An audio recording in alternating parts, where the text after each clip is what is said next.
बात करते हैं खबरों वाले शेयर्स और ब्रोकरेज रिपोर्ट की और सबसे पहले जान लेते हैं कि ब्रोकरेज हाउस के रडार पर कौन कौन से स्टॉक्स हैं। हमारे साथ तो गौरव जुड़ चुके हैं पूरा अपडेट लेकर। गौरव बताइए। जी हाँ, तो सबसे पहले शुरुआत करते हैं जेबी फार्मा के साथ, क्योंकि कोटक सिक्योरिटीज़ ने यहाँ पे इनिशिएट किया है बाय रेटिंग के साथ और उन्होंने टारगेट प्राइस दिया है 2025 रुपीज़ का। उनका मानना यह है कि कहीं पे इंडिया में फोकस जो रहेगा कंपनी का वो काफ़ी अच्छा रहने वाला है। आगे जाके इसी के चलते हुए उनका मानना यह है कि कहीं पे पैट में हमें 19% का CAGR ग्रोथ देखने को मिल सकता है अगले 3 सालों में।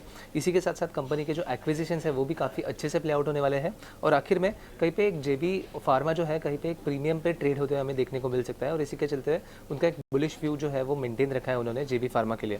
अगली बात करते हैं इंजीनियरिंग एंड कैपिटल गुड्स की कोई कंपनीज के जहाँ पे एमके ने इनिशिएट किया है। तो जैसे L&T पे वहाँ पे इनिशिएट किया है उन्होंने बाय रेटिंग के साथ और टारगेट प्राइस दिया है 4200 रुपीज़ का। कल्पतरु प्रोजेक्ट्स पे भी उन्होंने बाय रेटिंग के साथ इनिशिएट करते हुए टारगेट प्राइस जो है वो 1400 रुपीज़ का रखा है। और आखिर में KEC इंटरनेशनल पे उन्होंने इनिशिएट किया है एड रेटिंग के साथ और टारगेट प्राइस दिया है 950 रुपीज़ का। उनका मानना यह है कि कहीं पे EPC प्लेयर्स का एक गोल्डन एरा हमें देखने को मिल रहा है। ऑर्डर बुक की बात करें तो ऑल टाइम हाई पे, ऑलमोस्ट ऑल टाइम हाई पे ये सभी ऑर्डर बुक्स हमें देखने को मिल रहे हैं और इसी के साथ साथ स्टेबल इनपुट सिनेरियो भी हमें आगे देखने को मिल सकता है और इसी के चलते हुए कहीं पे ओवरऑल सेक्टर में ही हमें तेज़ी देखने को मिल सकती है। अगली बात करते हैं अमारा राजा की, क्योंकि मॉर्गन स्टैनली ने यहाँ पे अंडरवेट रेटिंग बरकरार रखते हुए टारगेट प्राइस जो है वो 967 रुपीज़ का दिया है। उनका मानना है कि कहीं पे अगर कैपेसिटी की बात करें तो अमारा राजा और एक्साइड की कैपेसिटी जो है वो सेम ही है, बट अगर हम कस्टमर्स की बात करें तो कहीं पे अमारा राजा लैग होते हुए उन्हें देखने को मिल रहा है एक्साइड के मुताबिक।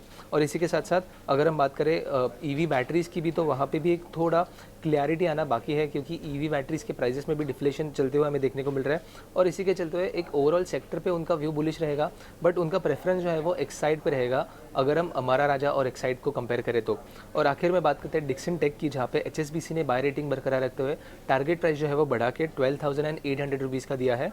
उनका मानना है कि ओवरऑल जो एनवायरनमेंट है वो काफ़ी पॉजिटिव है पूरे सेक्टर के लिए ही। और इसी के साथ साथ अगर हम बात करें इलेक्ट्रॉनिक ट्रेड्स की, तो वहाँ पे एक डेफिसिट है और इसी के चलते हुए कहीं पे एक्सपोर्ट्स में सपोर्ट मिलना काफ़ी ज़्यादा एक्सपेक्टेड है और इसी के चलते हुए कहीं पे डिक्सन में भी हमें बेनिफिट देखने को मिल सकता है और इसीलिए उनका एक बुलिश व्यू उन्होंने बरकरार रखते हुए टारगेट प्राइस जो है वो बढ़ा के 12,800 रुपीज़ का रखा है।